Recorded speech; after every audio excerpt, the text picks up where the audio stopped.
오늘 역대하 24장, 25장, 26장까지 세 장을 함께 이렇게 통합으로 공부하도록 하겠습니다. 역대하 24장 15절로 19절 말씀 함께 합독하시겠습니다. 여호야다가 나이가 많고 늙어서 죽을 때 130세라. 무리가 다윗성 여러 왕의 묘실 중에 장사했으니 이는 그가 이스라엘과 하나님과 그의 성전에 대하여 선을 행하였음이더라. 여호야다가 죽은 후에 유다 방백들이 와서 왕에게 절하며 왕이 그들의 말을 듣고 그의 조상들의 하나님 야훼의 전을 버리고 아세라 목상과 우상을 섬겼으므로 그 죄로 말미암아 진노가 유다와 예루살렘에 임하니라. 그러나 야훼께서 그들에게 선지자를 보내사 다시 야훼에게로 돌아오게 하려 하심에 선지자들이 그들에게 경고하였으나 듣지 아니하니라. 그림을 하나 그리고 설명을 드리겠습니다.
올해 변질된 신앙에 대한 것을 좀 이렇게 배웠으면 좋겠어요.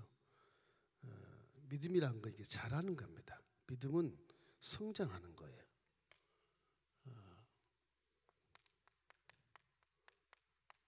믿음은 자라나는 거다.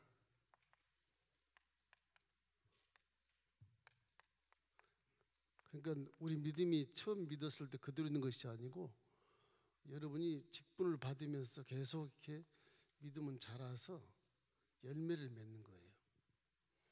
근데 믿음이 좋을 땐 열매를 많이 맺어. 그게 다 하나님의 은혜인데 내가 잘한 것처럼 착각을 해서 교만하게 되죠. 허영심이 많아지게 되고 자랑하게 되고 그리고 어떤 유혹과 미혹에 금방 이렇게 넘어가게 되고, 이 사람이 모이는 곳이라 그런 마귀 역사가 굉장히 많습니다. 사람이 없으면 괜찮은데 내 혼자만 살면 뭐 별로 비교도 안 하고 좋은데 사람이 많다 보니까 그런 미혹들이 이렇게 많이 생겨서 내 막 허영 이파리를 막 손을 뻗쳐서 기르다 보니까 열매 주신 것이 쪼그라들어 버리고 썩어 버리고, 교만의 팔을 내리쳐서 아주 이파리 하늘을 찌르는데 열매는 전혀 크게 맺혀지지 않고, 그 탐심의 그런 이파리도 마음속에 많이 생겨서 결국은 이 허영과 교만과 이런 탐심 이런 것들이 결국은 우리 열매를 다 희석시켜 버리고 썩어지게 해서 믿음이 이제 변질이 되는 거예요. 처음에는 아주 열매를 아름답게 그렇게 아주 봉사하는 모습도 좋고 기도하는 모습도 너무너무 은혜스럽고, 와, 저분은 정말로 흠이 없다, 이런 분이 집사가 되고 권사님이 되시고 안수집사님 되시고 장로가 되고, 그럼 어떻게 변질이 돼요. 나도 다 해봤어, 이런 거 있죠. 다 해봤어. 열매는 하나도 없으면서 다 해봤어.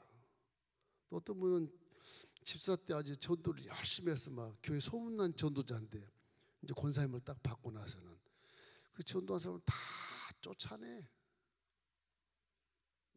눈총알을 쏴가지고 쫓아내는 거예요. 그 목사님이 막 안타까워 죽겠고, 와, 왜 저럴까? 당신이 전도에 나왔으면 너무너무 보람찰 텐데 왜 그럴까? 아, 목사 심정보다 좀 다른가 보다 이 생각을 많이 해봐요. 그래서 믿음은 이 첫째는 옥토가 돼야 돼. 이 싹이 참 좋은 분들이 계세요. 아주 원만한 그런 인간관계를 가진 분들, 둥글둥글한 분들, 그죠? 상처도 많이 안 받고 그냥 푹신푹신해서 부딪혀도 깨지지도 않고 푹신해서 그냥 부딪히다가 다시 제자리에 서게 할 그런 성품은 진짜 성령 안 받으셔도 어떻게 보면 아주 훌륭한 그런 목사님들 같은 모습을 가질 수 있거든요. 이 옥토가 참 중요해요. 이 기본 밭이 이게 믿음의 지분이라 그래요. 지분. 이 지분이 굉장히 좋아요. 이 지분이 좋게 하기 위해서는 성령이 충만해야 하거든요.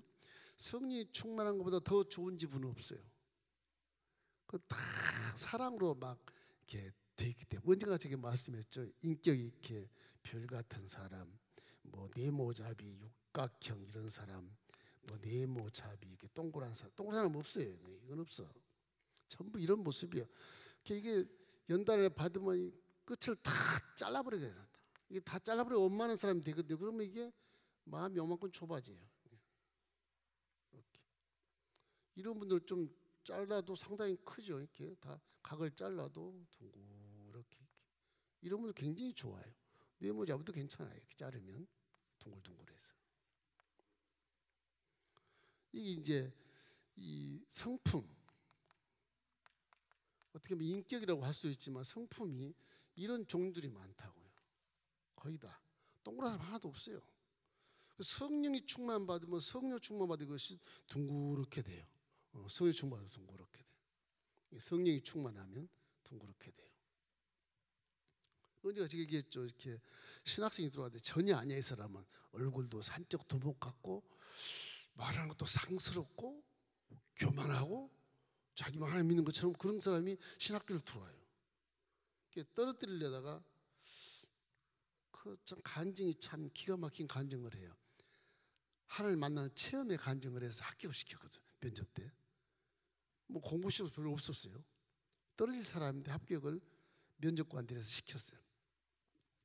이분이 한 1년 반은 아주 세상 사람 못지않게 막 교만하고 하나님이 자기 하나님만 된 것처럼 자랑하면서 공부를 해요.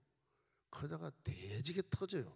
주인 이제 학생들한테 저거는 초신자도 아니고 저기 무슨 신학교 왔다고 저러나 생긴 것도 목사 같지도 않는데 이렇게 하면서 막 이제 놀리고 비판하고 판단하고 막 정지하고 이러는데 그분이 뭐 화요일마다 산상기도 가고 밤새거든요. 산에 가서 막 밤을 새고 부르짖고 순종이 왔으니 뭐 살려달라 그러고 종이 돼야 된다 그러고 은혜 주었으니 내가 하나님 빚을 갚아야 된다 그러고 아주 어린아이처럼 기도를 많이 하네요. 근데 신기한 건요. 한 이제 2학년 다 돼갈 무렵부터 얼굴이 싹 바뀌어요. 신기해요. 그전에는 눈썹이 쫙 올라가고 눈도 올라가고 뭐 굉장히 우락부락한 사람처럼 덩치도 엄청 커요. 산적 같아요. 그러면. 근데 눈썹이 쫙 내려오고 눈도 쫙 내려오고 굉장히 이렇게 순해지는 거예요. 모양이. 말도 아주 순해지고. 그거 참 신기하더라고요. 그런 분들은 뭐 정말 백이 하나 있을까 말까 한데 그 모습이 그냥 변한 모습이 보여요. 이렇게.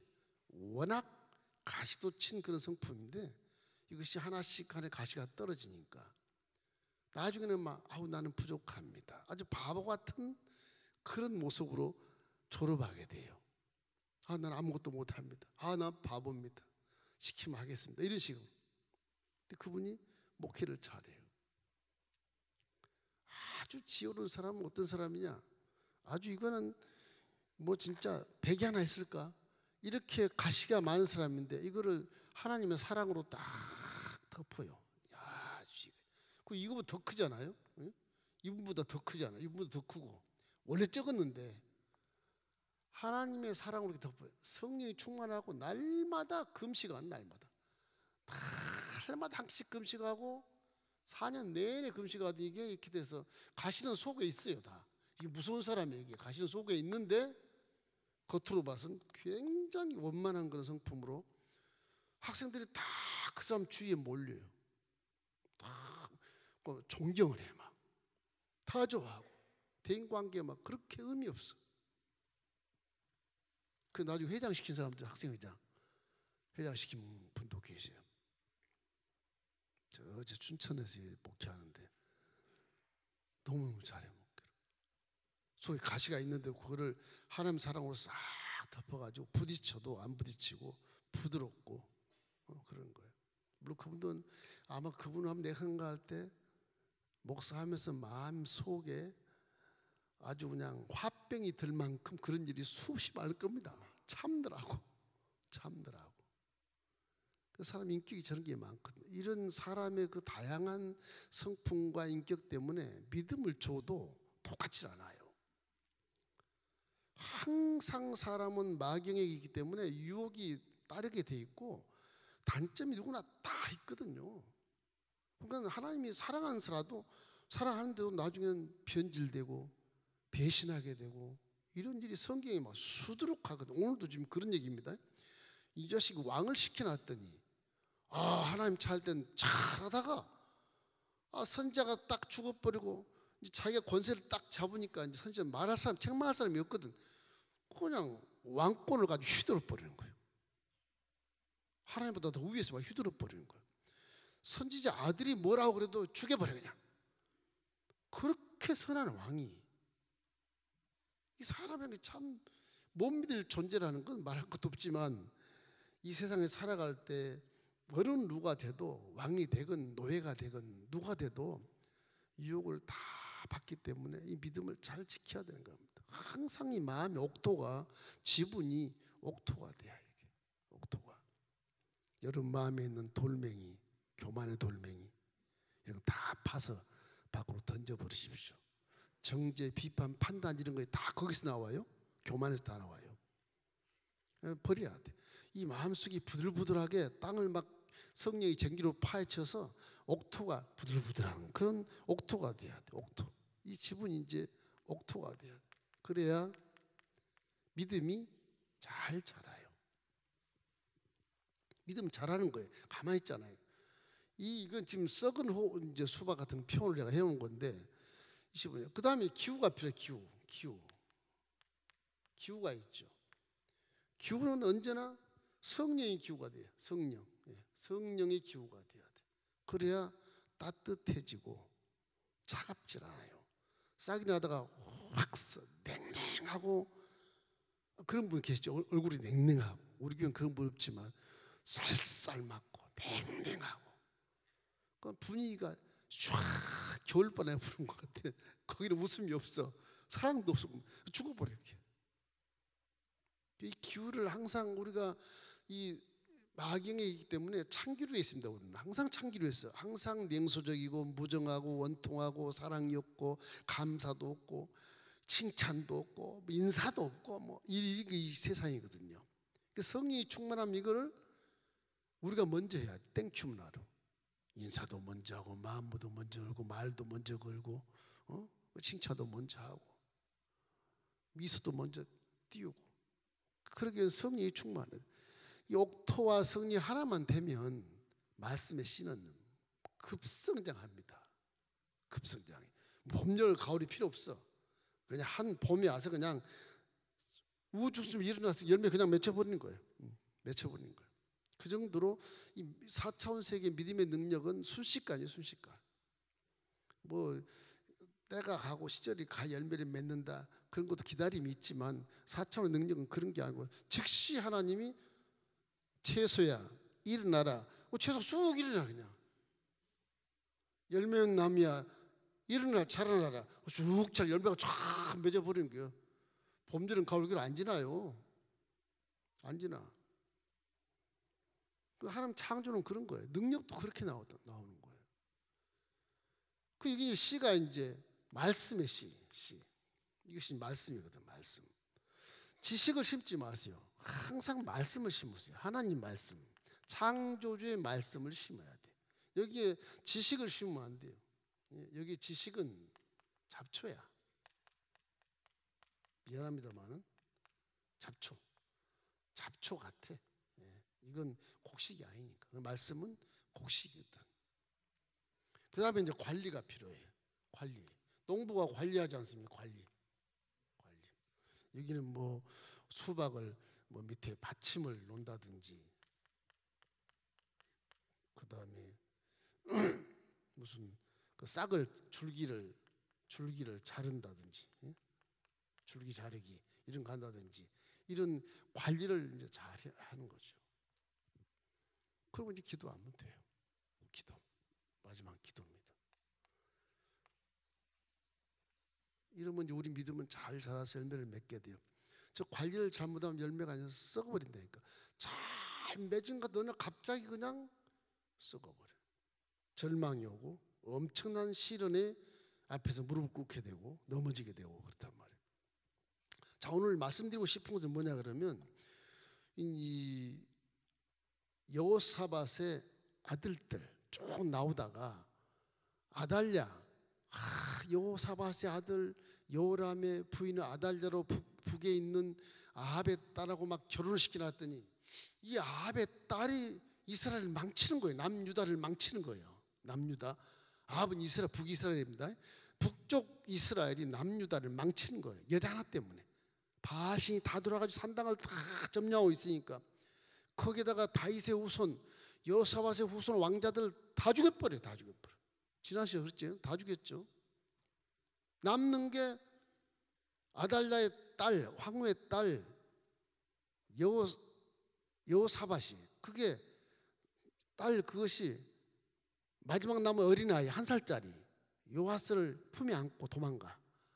그래가지고 성전에서 길러요. 몇 년을 길러냐? 6년을 길러요. 어머니는 참 악한 어머니인데 딸은 또 기가 막히게 하나님 일을 행사하는 거예요. 그러니까 그 딸이 믿음이 좋으니까 어디로 시집 갔냐? 제사장한테 시집 간 거예요. 결혼 굉장히 중요합니다. 아이, 목사님 전도라고 보냈는가 봐요. 그런 좋은 얘기겠지. 전도 얼마나 좋겠어요. 근데 믿는 자와 함께 결혼한 것이 가장 좋아요. 속 안 새기고.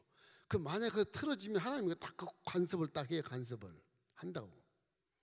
그런데 그냥 결혼 잘못해갖고 평생을 그냥 어렵게 살고 교회도 못 나오고 집에서 지하 교인처럼 속으로 기도하다가 시장 다 잃어버리고, 어머니는 권사 받아서 훌륭한 권사가 돼서 소천을 했는데 딸은 이제 나이 먹어서 불신자가 돼가지고 생고생을 하고 살아가는 그런 분이 계시거든요. 그 남편이 죽어야 교회 온대요. 남편이 죽어야. 그런 삶이 가끔 있거든요. 다 그렇지는 않지만.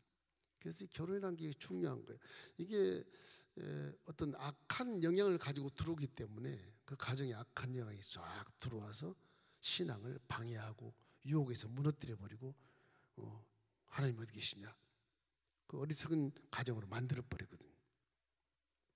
그래서 우리가 느끼는 것은 여기에 24장부터 26장까지 공부하는데 24장부터 26장까지는 결국 요아스, 그 어린 왕이 이제 왕이 됩니다. 여호와의 제사장 때문에 왕이 돼. 요아스, 그 아들 아마사가 있어요. 또 그 아들 우시아가 있어요. 근데 이 세 자녀들이 3대가 똑같아요. 처음에 신앙이 너무너무 좋아요.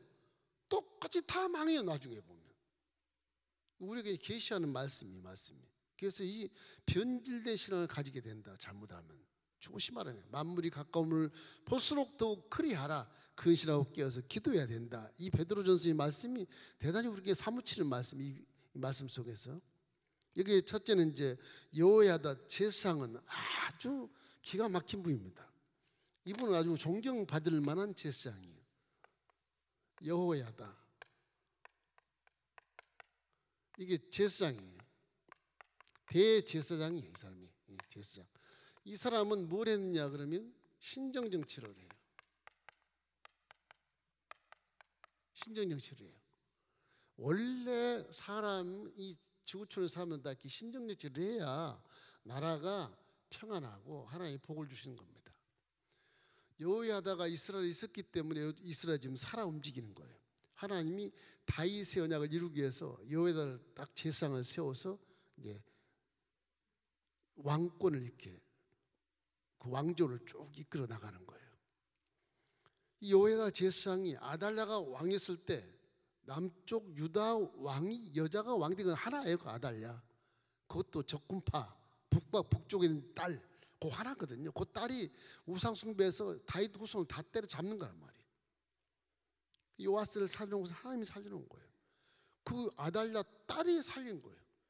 그 제사장 부인이 살린 거라니까. 기가 막힌 겁니다. 남자는 사글이 다 끝날 줄 알았어요. 근데 이 요아스가 성전에서 6년을 사는 동안 아달랴는 6년을 악정을 행사해서 하나님 인자 다 사글이 제사장 죽이고 바알신 거짓 제사장들 옹호를 하고 이렇게 나라가 완전히 이북과 똑같이 되는 거예요. 아마 그렇게 됐으면 요아스가 안 살았으면 이북과 남한이 하나가 돼서 이제 바알의 나라가 될 수밖에 없는 거죠. 조카 통일이 되는 거죠. 조카 통일이. 근데 여호야다가 너무나 훌륭한 사람이에요. 여호야다가 살아있는 동안 어릴 때부터 요아스를 얼마나 가르쳤겠어요. 어릴 때 성전에서 막 6년을 사무치게 가르치고 교훈을 했어요. 그 요아스가 왕이 딱 여호야다가 왕을 지난 시간에 세웠죠. 왕을 딱 세워가지고 방백들 모이게 하고 북에 이스라엘 믿는 자까지 데리고 와서 아달랴가 남쪽이 황후니까 그때는 왔다 갔다 했어요. 올라면 했다고. 북에 있는 이스라엘 방백가를 데려와서 왕권을 딱 세워요. 그 아달랴 죽여버리잖아요. 그래가지고 이제 요아스가 왕이 됐는데 이게 이제 한 20세쯤 됐을 때 요아스가 이제 왕권을 또 휘두르게 되는데 그래도 여호야다가 있을 때 여호야다 이 교훈 때문에 이 요아스 왕이 여호와의 이 교훈 때문에 훌륭한 왕이 돼요. 교훈을 받고 하나님 말씀에 율법을 가르칩니다. 교훈을 받고 아주 훌륭한 왕이 돼요. 근데 여호야다가 죽고 나서는 여호와스가 완전히 바뀌어 이렇게 확 바뀌어 버려요. 내 어머니가 왕일 때 큰 신복들이 있었거든. 그 왕들이 살아 있어요. 여호야다가 안 죽였어.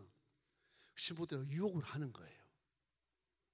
왕이시여, 여호야다가 죽었으니까 옛날 어머니가 했던 때 굉장히 좋았습니다. 큰 난리가 난 겁니다. 그래서 이 여호야다가 그런 내용을 알겠지만 하나님 나중에 여호야다의 아들 이제 스가랴라고 하는 선지자를 통해서 이제 책망을 하는데 그 선지자까지 요아스가 죽여버려요. 뭐 이런 일이 있을 수 있어요? 당신 성전에 6년 동안 숨겨놓고 세워서 왕까지 딱 시켜서 나라가 잘 돼가서 강건한 나라를 만들어 놓았는데 선생이 딱 죽으니까 선생 아들까지 다 죽여버리는 거예요. 이런 놈이 어디가 있어요? 이런 일이 사람에게는 있다. 역사를 봤을 때 있다. 은혜를 잃어버린 자 이런 거라고 볼 수 있죠. 그래서 이 여호야다 제사장이 신정신창한 건 왕을 하나님 말씀으로 잘 가르쳐서 아주 태평성대를 잠시 이루었다. 이걸 느낄 수가 있고 여호야다 제사장이 또 하나 한 건 뭐냐 그러면 이 왕족을 번성하게 그래서 결혼을 시켜요. 요아스를 결혼을 시켜요. 아주 훌륭한 분하고 여인하고 결혼을 시키고 그래서 왕족이 멸절 위기에 있는 것을 살려요. 다윗의 후손을 이렇게 살려주는 거예요. 다시는 아달랴 같은 그런 부인이 들어와서 나라를 망치면 안 된다는 것을 이 여호야다 제사장은 알아요. 아주 훌륭한 일을 하는 거예요. 또 하나는 성전을 보수해요. 성전이 엉망진창이 됐어요. 엉망진창. 이 아달랴가 정권을 휘두를 때 성전에다가 바알신을 섬기고 성전 은그릇 금그릇을 다 바알신 제사 드릴 때 사용하는 거예요. 기가 막힌 거예요. 여호야다 제사장이 봤을 때 이건 천인 공노할 일이고 저게 하나님 앞에 얼마나 저주를 받으라고 저러나 할 정도로 이 아달랴를 추종하는 거짓 선지자들 그 방백들이 그렇게 성전에 하나님의 성전을 바알신을 향해서 막 사용했다. 그래서 이것을 참 그동안 잘 참았지만 이제 아달랴를 죽이고 나서 요아스를 잘 가르쳐서 나라를 살리기 위해서 다윗의 약을 절대 잊지 말아라 그렇게 해서 결국은 요아스에게 성전 건물과 함께 예배를 다시 시작할 수 있도록 회복시켜 주는 것입니다.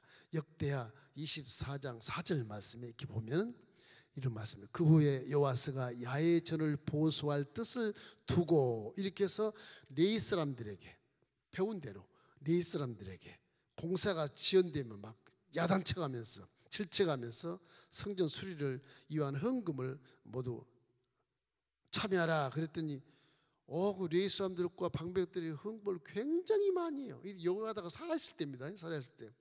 역대하 24장 11절에 이런 말씀이 있어요.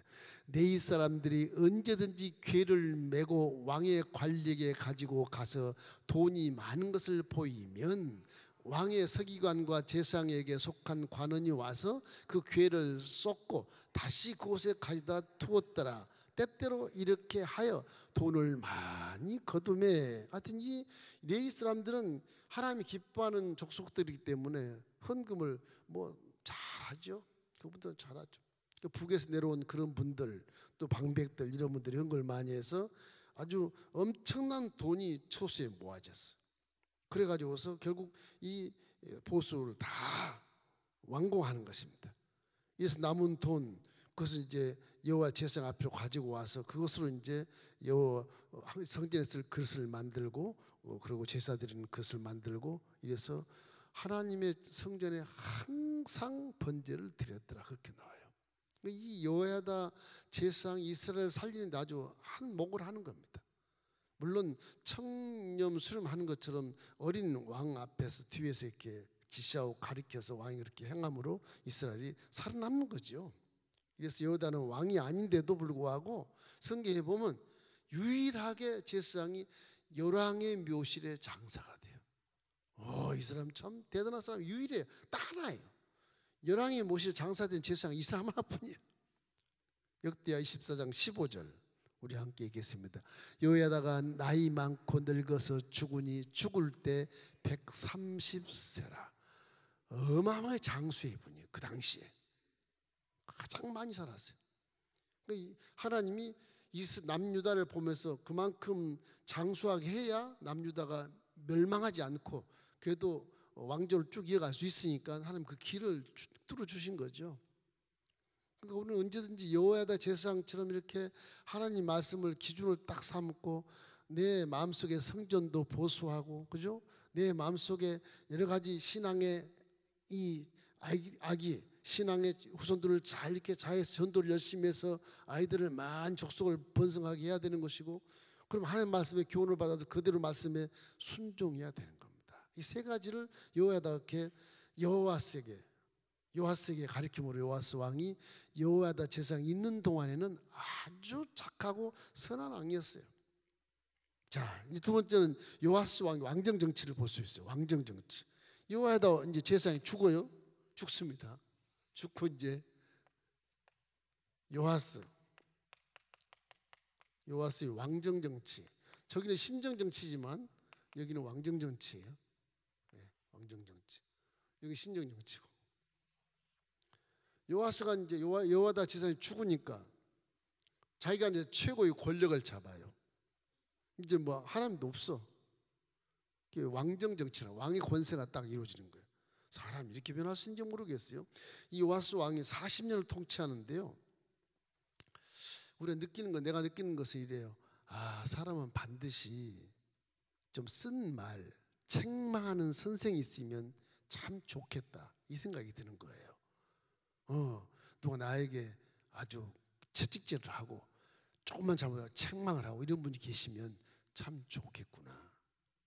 그런 분이 사라져버리니까 지멋대로 사는 거예요. 요아스 왕이 왕이겠다 뭐 계급이 있으니까 왕이겠다 내 멋대로 하는 거예요.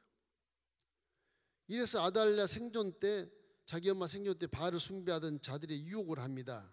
통치에 큰 전환점을 만들어요. 역대하 24장 18절 보면 우리 알 수 있어요. 그의 조상들의 하나님 야훼전을 버리고 아세라 목상과 우상을 섬겼으므로 그거 죄로 말미암아 진노가 유다와 예루살렘에 임하니라.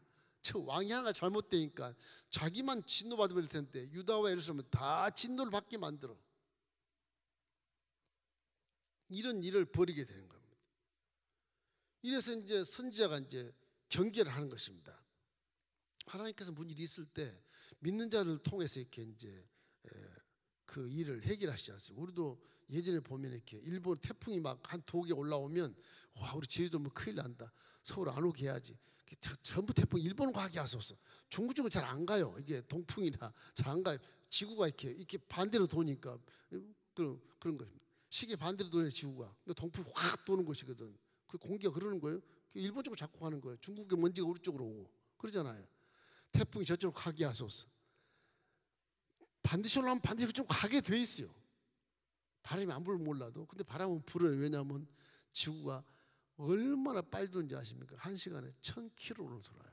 지금 여러분 눈썹이 휘날 정도 돌고 있는데 하나님이 대기권을 참 잘 만들어 가시고 평안하잖아. 바람 소리도 안 나잖아요. 우주는 지금 막 1000km로 돌아. 1000km로 지금 지구가. 그 기도하면 태풍이 한 두 개, 세 개가 다 일본으로 막 가는 거야. 박수를 치고 영광을 그랬는데 참 우습기도 하긴 하지만 그 기도 때문에 그렇게 된 것을 믿고 우리가 한 감사를 드렸지만 참 이 기도를 하는 것이 그렇게 우리에게 꼭 필요한 것입니다. 이 요하스가 이 자기 스승이 딱 죽고 나니까 이렇게 완전히 바뀌었는데 그 아들이 스가랴가 이렇게 또 이제 성령에 감동해서 아주 훌륭한 제사장이거든요. 그런데 이게 요하스 왕에게 이 어머니 아달랴 왕이었을 때 방백들이 와서 유혹을 하고 하면서 요하스 왕에게 저 스가랴 요야다 제사장 없으니까 얼마나 좋습니까? 저 아들 죽여버립시다. 그래가지고 망령령에서 스가랴를 돌로 쳐 죽여버려요. 역대하 24장 22절입니다. 역대하 24장 22절. 요하스 왕이 이와 같이 스가랴의 아버지 여호야다가 베푼 은혜를 기억하지 아니하고 그 아들을 죽이니 그가 죽을 때 이르되 야훼는 감찰하시고 신원하여 주옵소서 하니라. 꼭 스데반이 죽은 것처럼 저렇게 말을 유언을 남기고 죽어요. 그래 참 사람이라면 왕이 아니라도 그렇지 않을 것 같은데 자기 스승의 은혜를 얼마나 많이 받았어. 살려줬지, 왕시켜줬지, 나라 잘 되겠지, 뭐 박수로 백성들을 치지. 그렇게 해놨더니 스승이 싹 사라지니까 이제 자기 세상이 돼가지고 어머니가 물론 사이는 좋겠지만 아들이니까 어머니가 그렇게 악한 여인이거든. 악한 여인 아달랴 이세벨의 딸이거든요. 근데 거기에 유혹이 돼가지고 완전히 결국 이제 나중에 징벌을 받게 되는 거거든요. 요아스란 그 왕은 참 불쌍한 자 같아요. 결국에 이제 세 번째 아람 군대에 이제 침입이 들어옵니다. 이제 이런 징계로 인해서 아람이 침략해요. 이스라엘 남유다를 침략합니다. 유다 왕국이에요. 유다 왕국. 다윗의 후손이 침략해서 이게 아람 군대가 침략하니까 어떻게 침략하냐? 유다는 굉장히 강성 대국이었어요. 요하스가 여호야다 때문에 태평성을 이루면서 군대가 막 수십만이에요. 굉장히 강했어요. 그런데 이 아람 군대는 적어요. 숫자가 적어요. 그런데 져요. 하나님 지게 만들어버려요. 우리가 죄를 짓고 회개 안 하면 악한 세력을 붙들어서 시험을 하게 해요. 시험을. 내가 힘으로 적은 때려 눕힐 수 있어. 그럴 때 약한 군대가 오는데 그 군대가 나를 이겨. 그 성경은 그걸 징벌이라고. 징벌. 하나님의 징벌이라고 그래요. 전쟁은 누구한테 속해 있어? 하나님한테 속해 있지. 그걸 모르는 거예요. 물론 스승한테 배웠겠지만 이 사람이 인본주의에 들어가다 보니까 우리가 뭐 군대 숫자가 많은데 질 리가 없거든 이게. 응? 같이 1대1 싸워도 다 이길 수 있으니까. 그런데도 패배해서 부상을 입게 돼. 부상을 입게 되는데 그 신복들이요. 그 중에 신복들이 여호야다의 제사장 때 있었던 신복들이 침상에 누운 거 그냥 살해시켜버려. 죽여버려요. 이 요아스는 정말 은혜 받은 자인데 죽을 때는 저주를 받아요. 우리가 은혜 받아서 구원을 받았다가 나중에 천국 못 들어간다고 그런 것이 있다면 아쉽죠. 근데 성경은요, 복음 속에는, 구약은 이래도 복음 속에는 한 번 예수를 믿고 선택받은 자는 절대 망하지 않게 돼 있는 겁니다. 구약과는 달라요. 왜? 죄를 다 지워버렸어 하나님. 회개만 하면 다 지워버리고는 다 천국 갈 수 있어. 할렐루야. 그렇게 달라요. 구약 보면 판단하고 너 구약에 요아스 봐라, 저주받았잖아, 그렇게 너도 그럴 수 있어. 그러면 안 돼. 복음이 아니야. 그거는 구약에는 그랬지만 예수님이 내 죄를 다 용서해 버렸기 때문에 난 의인으로 천국 갈 수 있어. 이게 믿음입니다. 이 믿음 잘 들으셔야 돼. 헷갈리면 자꾸 나면 정지하게 되니까 하는 얘기예요. 이래서 침상에 누워있는 그를 살해했어. 스가랴의 피를 갚았다고 하는 그런 명분을 갖게 된 거죠. 그 중에도 신하가 야외 믿는 자가 여호야다 제사장의 그 아주 훌륭한 신앙의 제자들이 스가랴의 피의 명분으로 왕을 살해하는 거예요. 너는 사람이 아니다. 그렇게 은혜를 받았는데 세상에 스승의 아들을 죽여버리다니, 이건 말이 안 되는 거죠. 그런 겁니다. 역대하 24장 25절 함께 읽겠습니다. 요아스가 크게 부상함에 적군이 그를 버리고 간 후에 그의 신하들이 제사장 여호야다의 아들들의 피로 말미암아 반역하여 그를 그 침상에서 쳐 죽인지라. 다윗성에 장사했으나 왕들의 묘실에는 장사하지 아니했더라. 제사장은 왕들의 묘실에 들어가는데 저 왕은 못 들어가요. 다윗성 변두리에 장사 지내는 거예요. 왕이 그만큼 정치를 못하면 안 돼요. 그래서 이 왕정 정치라고 하는 것은 인본주의입니다. 하나님이 없다고 하는 정치를 말하는 거. 그러니까 사사시대는 신본으로 가니까 왕이 없어도 이 나라의 명맥이 그런 대로 유지되고 유지됐잖아요. 왕정치 딱 오니까 하나님 없어요. 사울 왕이야. 하나님 어디 있어? 내가 분양하마. 성자가 분양해보다 아주 그냥 나중에 저주를 받게 되는데, 그런 거예요. 사람은 하나님 말씀에 따라 살아야지 막 내 머리 굴려가지고 수수한 방법으로 막 정치하고 이렇게 사는 게 아니에요. 그런 거 우리에게 말씀하신 것입니다. 자, 그 아들 이제 요아스 죽었으니까 아들이 아마샤라는 아들이에요. 아마사가 왕이 되는데 아마사는 뭘 하느냐? 이 사람은요 또 복수를 해. 복수. 요아스의 왕정 정치죠. 이게 3번이 아니고. 자, 아마사는 요아스의 아들이에요.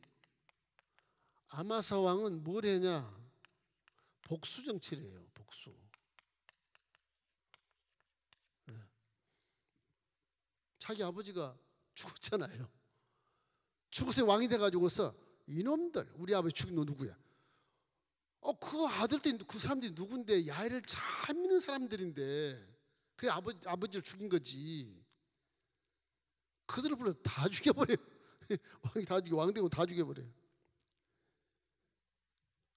이 아마사는 25세 왕이 돼서 이제 남유다 이제 9대 왕인데 29년 동안 즉위를 합니다.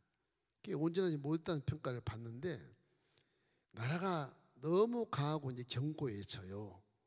요아스가 죽어서 아마사가 팍 일어나서 이제 휘두른 것입니다. 그래서 이제 기름 부은 왕을 이렇게 죽인 것을 내가 심판하겠다, 그렇게 보는 거예요. 다윗 봐라, 사울이 악해도 안 죽였지 않냐? 니네들이 하나님이냐? 우리 아버지 왜 죽여? 기름 부음 받은 자를 죽인 것을 심판하는 쪽으로 설명을 하면서 다 죽여버려요. 율법에 딱 걸린 게 하나 있어. 그러나 자녀들은 안 죽인다. 자녀들은 안 죽여요. 아마사가 율법을 이용하는 겁니다. 그 안 죽여 자녀들은. 역대하 25장 2절로 4절에 보면 아마사가 야훼께서 보시기에 정직하게 행하기는 하였으나 온전한 마음으로 행하지 아니하였더라. 그렇게 기록이 되어 있어요. 그래서 나라가 이제 강해지잖아요.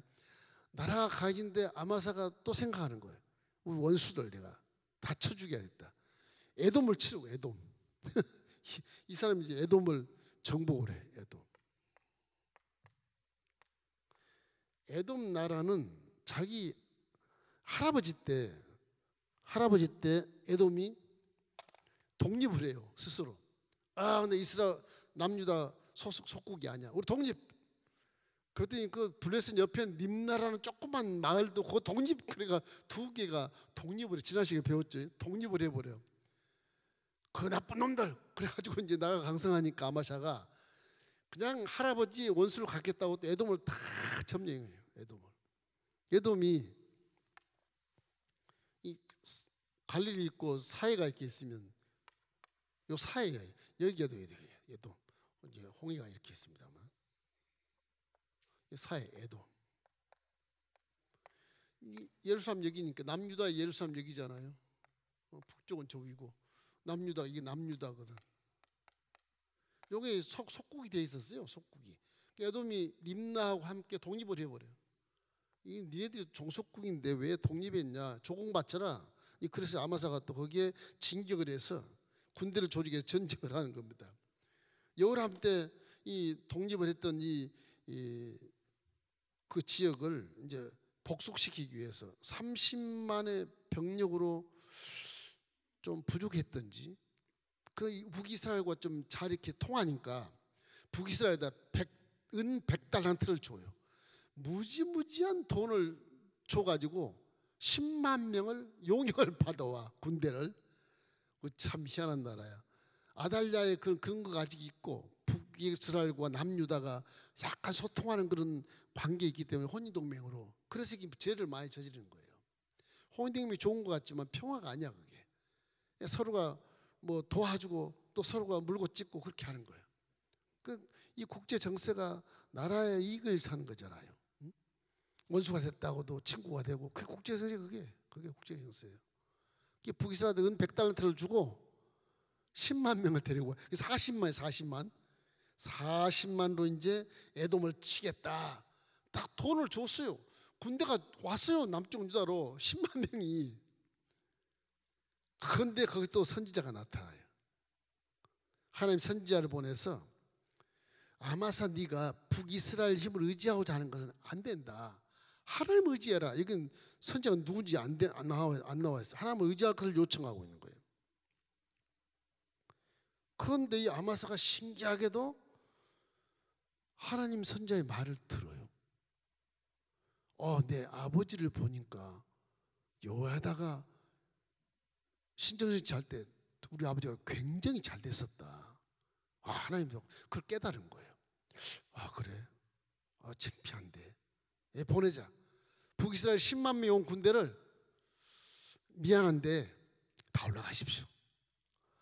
북이스라엘 10만 명이 와갖고 막 무장을 하고 와서 절 싸우려고 왔는데 가라 그러니까 되게 마음이 상한 거예요. 남쪽으로 우롱하나? 조롱하나? 다 올라갔어요.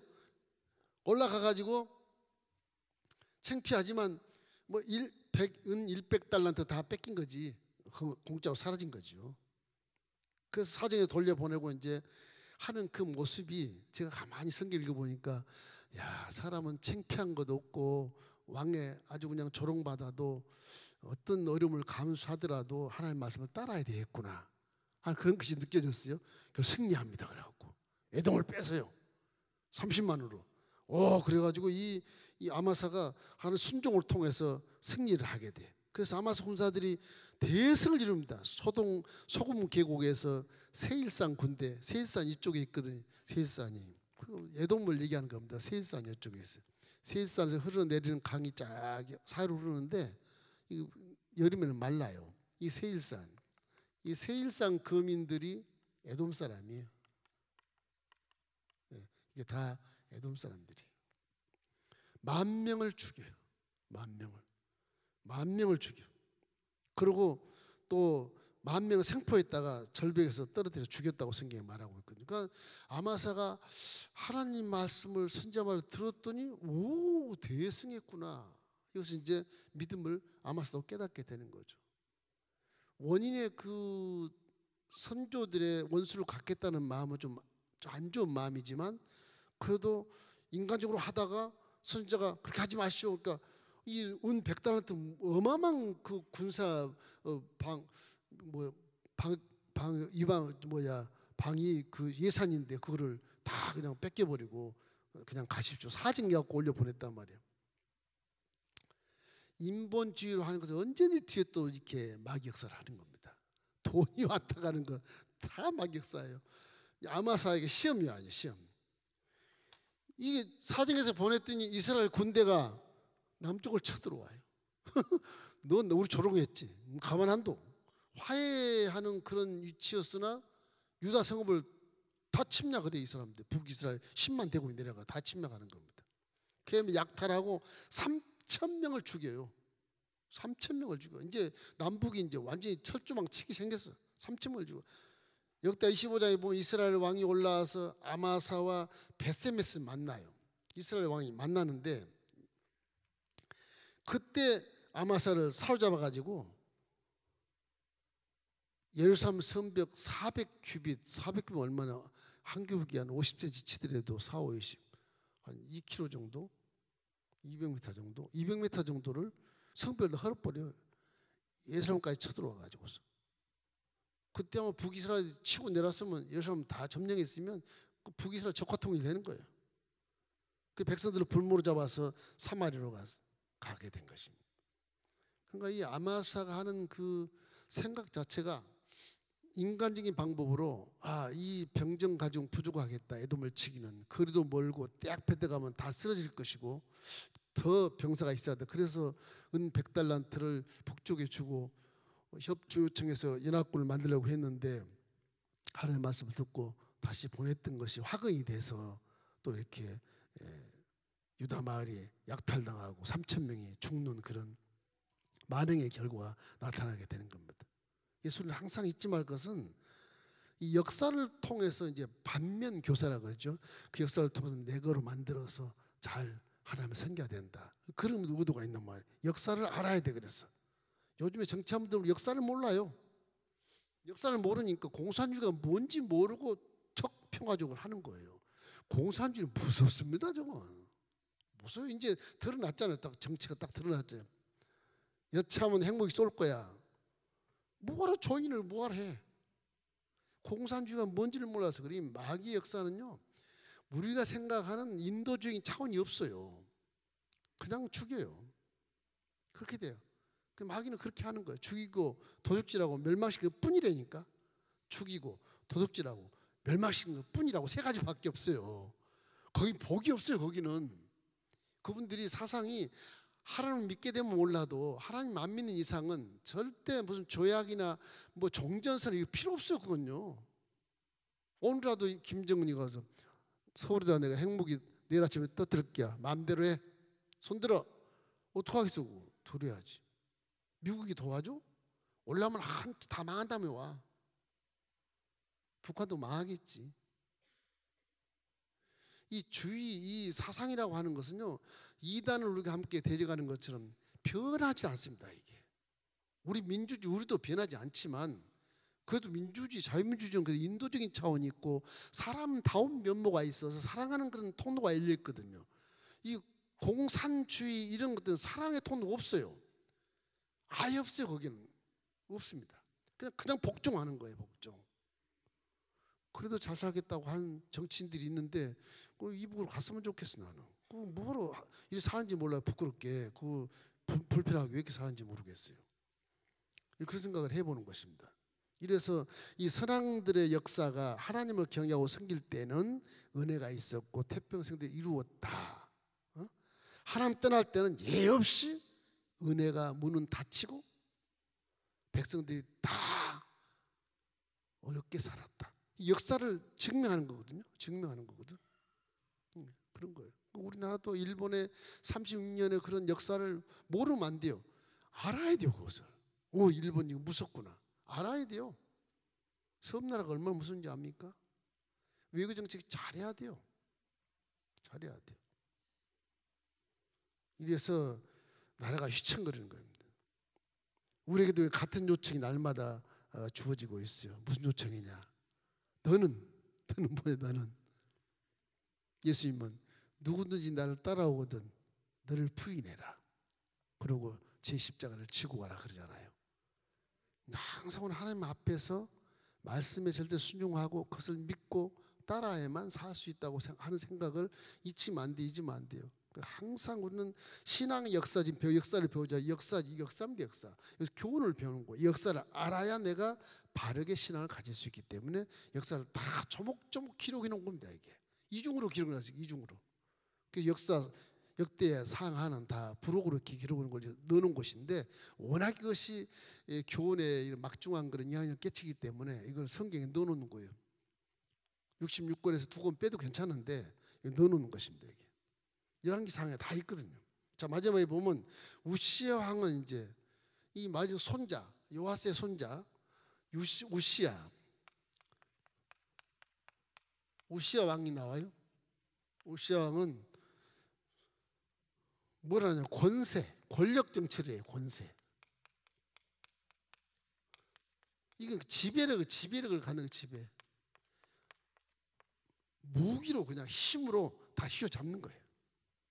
우시야 왕이 16세 즉위해서 아버지가 좀 빨리 돌아가셔서 이제 앞에 이제 아마사가 52년을 가장 많이 통치를 남유다에서 52년간 통치합니다. 그때까지 이 여호야다의 어떤 그런 스가랴가 사실은 살았다고 성경이 기록하고 있는데 역대하 26장 4절로 5절 한번 읽어보십시다. 우시야가 그의 아버지 아마사의 모든 행위대로 야훼 보시기에 정직하게 행하여 하나님의 묵시를 밝히는 스가랴가 사는 날에 하나님을 찾았고 그가 야훼를 찾을 동안에는 하나님이 형통하게 하셨다.